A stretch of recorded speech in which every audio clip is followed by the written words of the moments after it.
Gold winner அம்மாக்களின் நம்பிக்கை. பாஜகவிற்கு 27 தொகுதிகள் ஒதுக்கப்பட்டிருக்கு. இதை எப்படி பார்க்க வேண்டியதாக இருக்கு? பாஜக கூடுதல் தொகுதிகளை வாங்கிட்டாங்க அப்படிங்கிற ஒரு டோன்ல பார்க்கணுமா, இல்ல இபிஎஸ் அந்த தொகுதிகளை குறைச்சு கொடுத்திருக்காரு, கேட்ட தொகுதிகளை விட குறைச்சு கொடுத்திருக்காருன்னு பார்க்கணுமா? நீங்க கடந்த முறை போட்டியிட்டதை விட கடந்த முறை 20 தொகுதியில் போட்டியிட்டதாக பார்க்கிறேன். இந்த முறை 27 தொகுதியில் போட்டிட்டு இருக்கிறார்கள். எனவே கடந்த முறை கம்பேர் பண்ணும்போது இந்த முறை அதிகமான இடங்களில் தான் அவர்கள் வாங்கியிருக்கிறார்கள். ஆனால் பாஜகவோட ஒரிஜினல் டிமாண்ட் என்னவா இருந்துச்சுன்னா ஆல்மோஸ்ட் 30 தொகுதிகள். காங்கிரஸ் 28 வாங்கியிருக்கும் போது சுமார் 30 இடங்களை கேட்டு பெற வேண்டும் என்பதுதான் பாஜகவின் எண்ணமாக இருந்தது. ஆனால் டிடிவி தினகரனுக்கு டபுள் டிஜிட்ல எண்ணிக்கை வேண்டும் என்ற ஒரு நிபந்தனை டிடிவி தினகரன் முன்வைத்ததன் காரணமாக பாஜக தங்கள் வசம் இருந்து 2-3 தொகுதிகளை விட்டு கொடுத்து அதை டிடிவி தினகரனுக்கு கொடுத்து இவங்க ஒரு 27 செட்டில் ஆகிருக்கிறதா தான் நான் பார்க்குறேன். பட் ஒரு ஃபேர் டீல் தான், பாஜகவுக்கு ஒரு ஃபேர் டீல் தான். ஏன்னா கடந்த முறை 20, இந்த முறை 27ங்கிறது.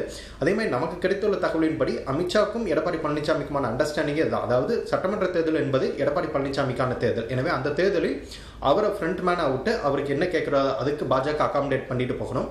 அதே போல் நாடாளுமன்ற தேர்தல் என வரும்போது 2029 நாடாளுமன்ற தேர்தலில் அது பாஜகவுக்கான தேர்தல்.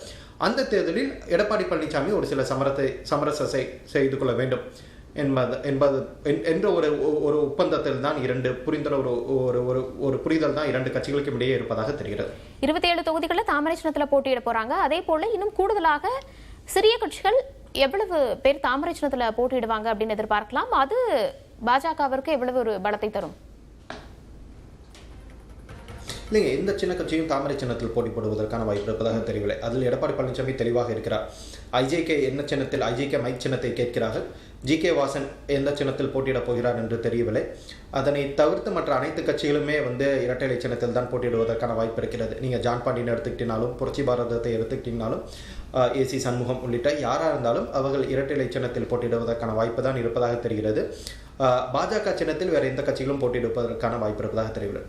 அமமுக ஃபேக்டர் பத்தி நம்ம பேச வேண்டியதாக இருக்கு. பொதுவாக அமமுக அப்படின்னு பார்த்தோம்னா இபிஎஸ்ஐ எதிர்த்து ஒரு பேசக்கூடிய கட்சி அப்படின்னு இருந்தது மாதிரி இப்போ அதே கூட்டணிக்குள்ள இருக்காங்க, தொகுதிகளில் போட்டியிட போறாங்க. அப்படிங்கும் போது என்ன மாதிரியான ஒரு மாற்றத்தை களத்துல ஏற்படுத்தும்? அது அதிமுகவிற்கு எவ்வளவு பலத்தை தரும்?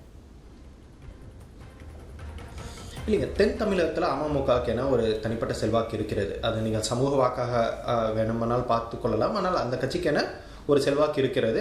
அந்த செல்வாக்கு மீண்டும் கிடைத்தால் மட்டுமே அதிமுகவின் ஒரு கூட்டணியானது ஒரு வலுப்பெறும் என்பதுதான் பாஜகவின் எண்ணமாக இருந்தது. அதன் காரணமாக தான் தொடர்ந்து டிடிவி தினகரனுடன் பேச்சுவார்த்தை நடத்தி அமித்ஷா அவருடைய தலையீட்டின் காரணமாகத்தான் டிடிவி தினகரன் இந்த கூட்டணியில் சேர்ந்திருக்கிறார். எனவே அது ஒரு பெரிய ஒரு ஃபோர்ஸாக இருக்கும்.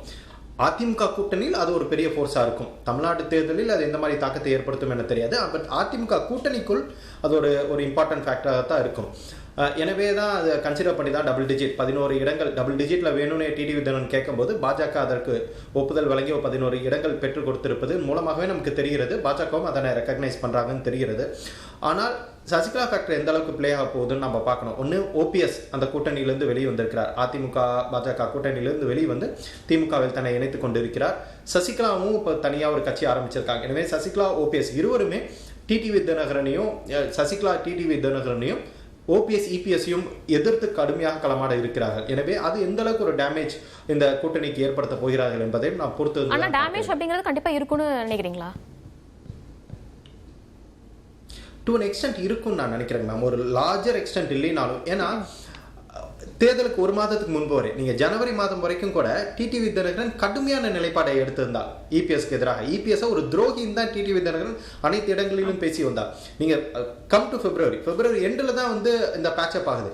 ஸோ ஆர்கானிக்கான பேட்சப்பா என்பது நம்ம களத்தில் பார்த்தா தான் தெரியும்.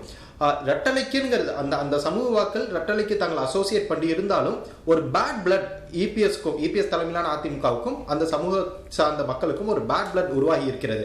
எனவே டிடிவி தினகரன் அதை எப்படி மேனேஜ் பண்ண போறான்னு நம்ம பார்க்கணும். ஆனால் சசிகலா ஒரு கேட்டலிஸ்டா இருப்பாங்க. சசிகலா மீண்டும் அந்த இடத்துக்கு போய் சசிகலா ஓபிஎஸும் இவர் நம்ம துரோகி, நம்ம முதுகுல குத்திட்டாரு, நம்ம சமூகத்தை இழிவுபடுத்தி இருக்கிறார், அவமானப்படுத்தி இருக்கிறார்னு திரும்ப சொல்லும் போது அது இன்னமும் அவர்களை மறுபடியும் ரீகெண்டில் பண்ண ஆரம்பிக்கும். எனவே டிடிவி தினகரன் அது எந்த அளவுக்கு டிடிவி தினகரனால அதை சமாளிக்க முடியும் என்பதை நம்ம பொறுத்து தான். இப்ப அமமுகவுக்கு பதிவாகக்கூடிய வாக்குகள் அப்படிங்கிறது இரட்டை இலைக்கு ஆதரவாகவும் இபிஎஸ்க்கு எதிராகவும் இருக்கக்கூடிய வாக்குகளாக தான் மாறுமா?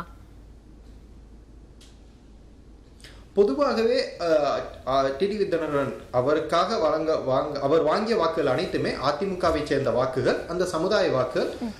இபிஎஸ்க்கு எதிரான வாக்குகளாக தான் கடந்த தேர்தலையும் அதுக்கு முந்தைய தேர்தலையும் டிடிவி தினகரன் வாங்கியிருந்தார். 2021 இருக்கட்டும், 2024 இருக்கட்டும். அது ஒரு கட்டத்தில் ஏன் அதிமுகலேருந்து அந்த வாக்கள் ஏன் ரெட்டலை தாண்டி டிடிவி தினகரனுக்கு வந்து விழுந்துச்சுன்னா, இபிஎஸ்க்கு எதிராக தன்னை முன்னிறுத்தியதன் காரணமாக தான் வந்துச்சு. இப்போ மீண்டும் அவர் இபிஎஸ் பக்கம் போகும்போது எத்தனை வாக்கள் மீண்டும் அது இது அதிமுகவுக்கே போகும், அல்லது சசிகலா பக்கம் போகுமா, அல்லது ஓபிஎஸ் எந்த அளவுக்கு எடுத்துட்டு வராங்கிற ஃபேக்டர் பார்க்கணும். சசிகலா வந்து ஒரு பெரிய டாமினன்ட் ஃபேக்டரா இருப்பாங்கன்னு தெரியல. ஆனால் டிடிவி தினகரன் என்ற கட்சிக்கு சசிகலா ஒரு டேமேஜிங் ஃபோர்ஸா இருப்பார். அதிமுகவுக்கு சசிகலா ஒரு டேமேஜிங் ஃபோர்ஸா இருப்பாரான்னு நம்ம சொல்லல. ஆனால் டிடிவி தினகரனோட அமமுகவுக்கு சசிகலா ஒரு டேமேஜிங் ஃபேக்டரா இருப்பார்.